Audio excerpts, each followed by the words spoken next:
Chapter 10 on following the Book and Sunnah. You must hold fast to the Book and the Sunnah.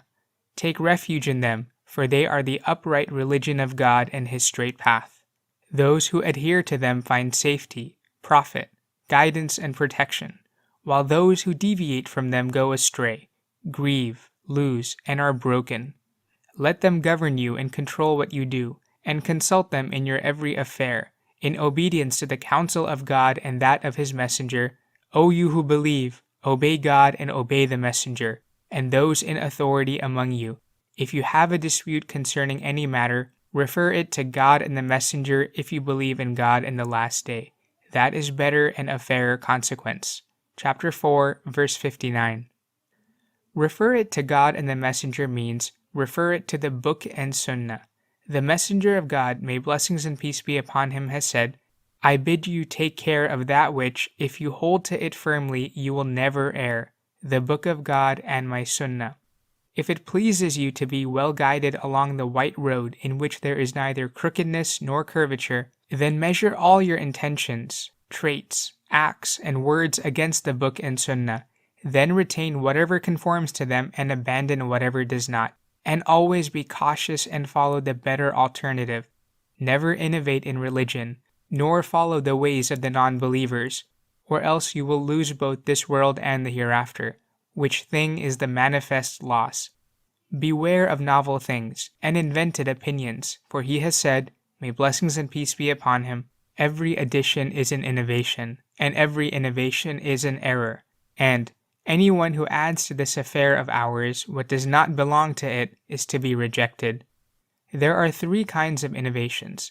The first is a good innovation, which is that which the well-guided leaders have opined in conformity with the Book and Sunnah, intending to choose that which is more beneficial, more useful, and finer, as for example, Abu Bakr's collection of the whole Quran into one volume, Umar's institution of military pensions, and of the Tarawih prayers, Uthman's arrangement of the Quran and institution of a first call to prayer on Friday, and Ali's rules for fighting heretical rebels. May God bestow His good pleasure upon the four caliphs.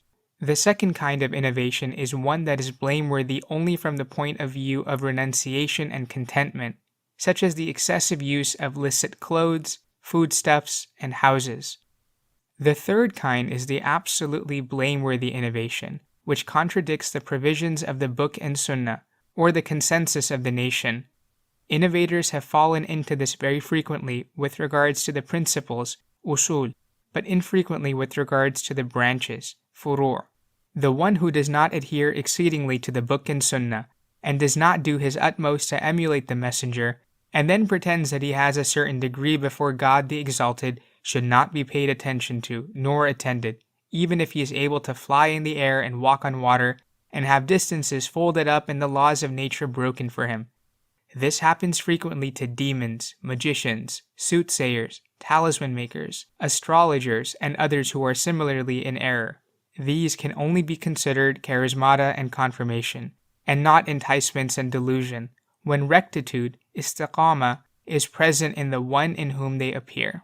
Such deceivers can only deceive the rabble and the base people who worship God while harboring doubts. As for those endowed with reason and intelligence, they know full well that believers differ in their nearness to God according to the differences between them in following the messenger, and the more complete the emulation, the more perfect the nearness to God, and the greater the gnosis of Him. Abu Yazid al-Bistami once went to visit a man who was said to be a saint. He sat down waiting for him in a mosque until the man came out and spat on the wall of the mosque, at which Abu Yazid went away without speaking to him. He said, how can one be entrusted with God's secrets who is not careful to maintain the courtesies of the law? Al-Junayd, may God have mercy on him, has said, all roads are blocked except to him who follows in the footsteps of the messenger, may blessings and peace be upon him.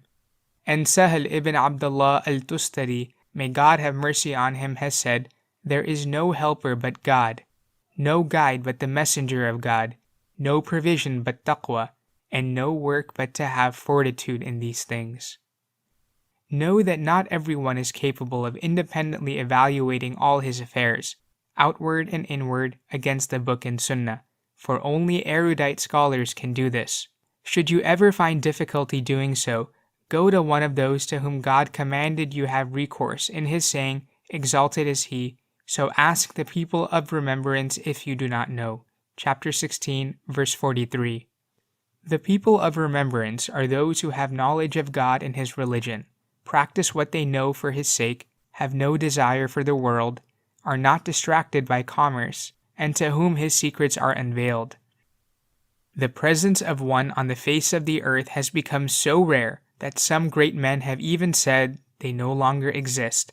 The truth is that they do exist, but because of the unawareness of the elite and the turning away of the commonality, God has hidden them under the cloak of his possessiveness and surrounded them with veils of obscurity. However, those who seek them with sincerity and zeal will not, by God's will, fail to find one of them.